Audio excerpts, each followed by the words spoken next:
السلام علیکم ورحمۃ اللہ وبرکاتہ۔ اللہم صلی علی سیدنا محمد وعلی آلہ سیدنا محمد مبارک وسلم بعدد کل شیء معلوم لک۔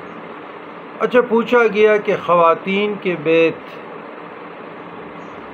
مجھ سے پوچھا گیا کہ آپ لوگ کیسے لیتے ہیں۔ یہ ایک عارف باللہ ایک شیخ نے مجھ سے پوچھا ہے۔ جواب: جناب والا،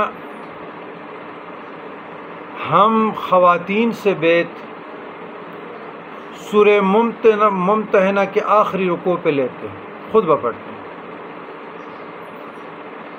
اور اگر موجود ہے تو پردے کی حالت میں، تو آج کل چونکہ بالمشافہ والا زمانہ ہے، وہ پردے رہے نہیں، لیکن پھر بھی ہم کوشش کرتے ہیں چادر پہ، بڑی چادر ہوتی ہے لنتی یہ والی، تو ایک سرا ان کو پکڑا دیتے ہیں اور ایک سرا یہ، پھر یہ سورہ ممتحنہ کے آخری رکوع پڑھتے ہیں اور اس پہ بیت لیتے ہیں۔ دوسری بات یہ، اگر دور ہیں، آؤٹ آف کنٹری ہیں یا مختلف شہروں میں آ نہیں سکتے، تو پھر فون پہ ہم خطبہ پڑھتے ہیں اور بیت لیتے ہیں۔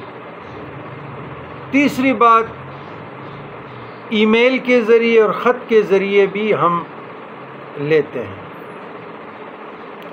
تو یہ طریقہ کار ہے، اور علم کے سیکھنے کے لیے، مجاہدہ و ریاضت و تزکیہ کے لیے۔ ہاں، اس میں جو جوان ینگ گرلز ہے تو وہ کوشش کریں کہ اپنے والدین سے اجازت لے لیں، جو شادی شدہ ہے وہ اپنے میاں سے اجازت لے لے، ہسبینڈ سے، یہ بہتر رہے گا۔ اور یہ باقاعدہ ایک فارم کو ہم نے ترتیب کیا ہے، جو وہ ڈی پی پہ لگ جائے گا، ادھر سے بھی آپ استفادہ کر سکتے ہیں۔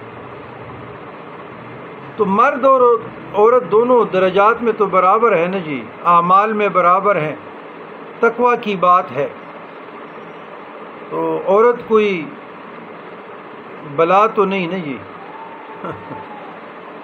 جس طرح مرد اس طرح عورت ہے، لیکن ہمارے جو معاشرتی ماحول ہے وہ تھوڑا سا عجیب سا ہے، تو ساتھ نہیں دے رہا۔